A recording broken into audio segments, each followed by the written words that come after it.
talking to your rookie running back. That's okay. Chris Thompson today just voluntarily held out or injury? Who? What? Who? I'm sorry. Chris Thompson. Bad start. Chris Thompson's availability, do you think he'll be available going forward? He'll be available eventually. For training camp? Yeah. Okay. That's the plan. We're just going to play by ear, but he's made unbelievable progress. You know, he's a lot further along than anybody anticipated except me because I knew he'd rehab quicker than anybody. He's in great shape. We're not too concerned. Hey, John's here. We've been waiting for you here. When you've got a quarterback like Alex, is it different than a traditional rookie? Is it easier to throw more schemes, plays, things like that at him in a situation like this? Oh, for sure. You know, he's still got to learn the terminology, so you got to be careful. You know, sometimes you assume you've been in the league for a long time. He went to Utah. He's very, very smart. You throw too much at him. You know, we still want to control our pace, but there's really not a lot we can throw at him that he hasn't seen. It's just a matter of him verbally and communicating himself and getting used to the verbiage, that's all. But he's in good shape.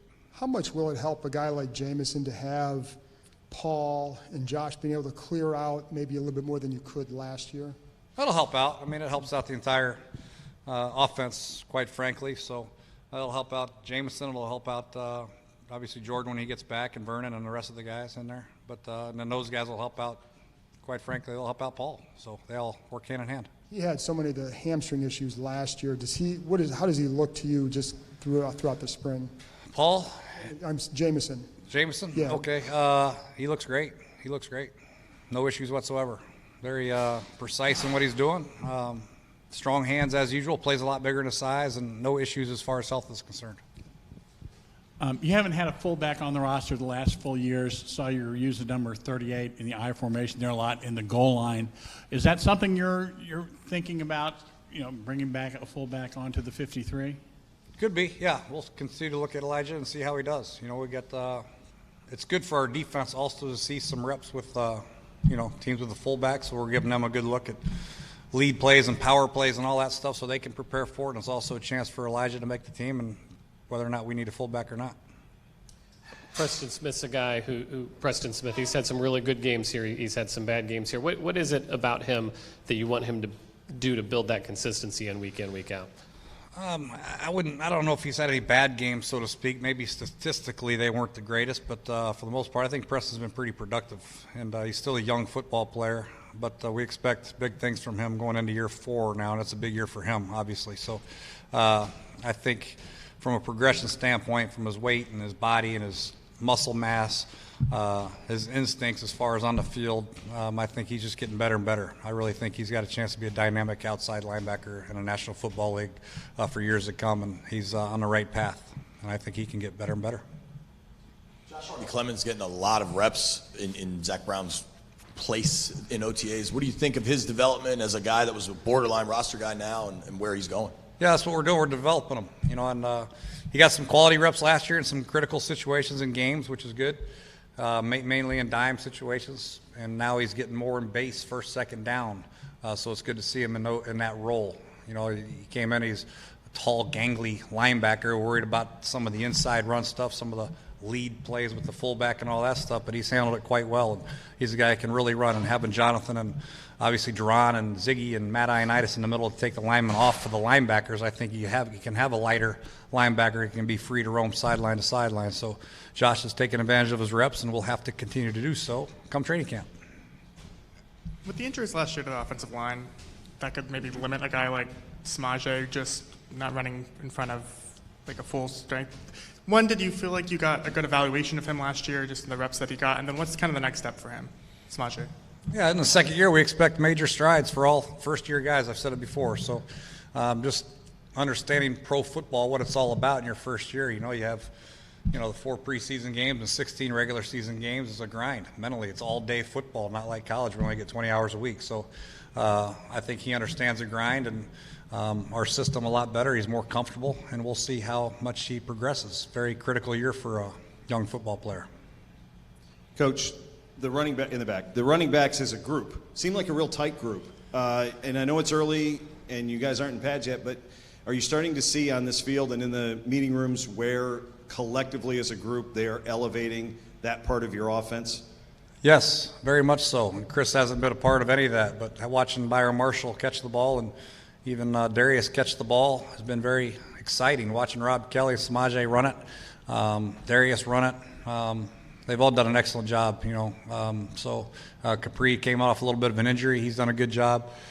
We got a good group of backs, and they all bring something different to the table, but they are very good players. So we just got to let it play out, let them continue to compete, try to give them as many opportunities as possible, and let it play out, like I said. So I've been very, very impressed with the entire group. You add Orlando Scandrick to the secondary. What does he bring as a veteran presence? And, I mean, you've got vets like Swearinger and Josh back there, but what does Orlando bring to the table? Experience. I think, DJ with a little bit of experience now, he's still a young player. Josh is, he seems like a veteran, but he's still, he's not exactly a old guy. Just having an experienced guy that's been through a lot. He's played corner and nickel. He communicates the defense very well, and is a calming factor for those guys. When you have a guy that formations change and coverages might change and all that good stuff, it's good to have a guy like Orlando who's been there, done that, and can communicate with the young guys. So he's done very well, and I've been impressed with the way he's stood out in practice. Robert Davis caught a long pass from, I believe, from Colt today. Is he another one of those guys, first year to second year, looking for a big jump from? Yeah, he's big time. So, we kept him mainly on a practice squad and activated him late last year and made great strides throughout the year. His size, speed, his ability to block, run. He's got all the things you want as a receiver, in a West Coast type offense, run after the catch. Now it's just about him lining up and being comfortable in the route tree and who he's supposed to block, when he's supposed to block him, and also help us out on special teams. So he's done excellent, man. And I've been, he had a little bit of a toe there for a little bit, but I think he's healthy now, and you see him run, and he's got a chance to really explode on the scene. Jay, how impressed have you been with your veteran guys, and whether it's a new guy like Scandrick or some of the guys who have been around, teaching the younger guys, side sessions during special teams, whatever it may be, around the building? And do you have any anecdotes that you can kind of share with us from some of these older guys mentoring the younger guys and bringing them along? Well, the good thing is I don't have to put my finger on everything that's going on around here. I have great trust in the players that are down here, and led by the veteran guys, like Kerrigan and Ziggy Hood and the rest of the older type guys. They do an excellent job down here, and they're out at practice, they're in meetings. Scandrick coming in, obviously Alex Smith, Colt McCoy, quarterbacks do a great job. So offensive lineman, Sheriff's now considered a veteran. He's just works his butt off. So we got a good group of guys. Mason Foster, Swearinger, obviously. So it's one thing as a coach you don't want to have to worry about is just always micromanaging every detail about meetings and what's going on in the locker room. Is there, but we have a great group of guys. They're tight knit, and they work extremely hard. As far as anecdotes, I don't really have anything for you there. Well, that's a bummer. That is a bummer.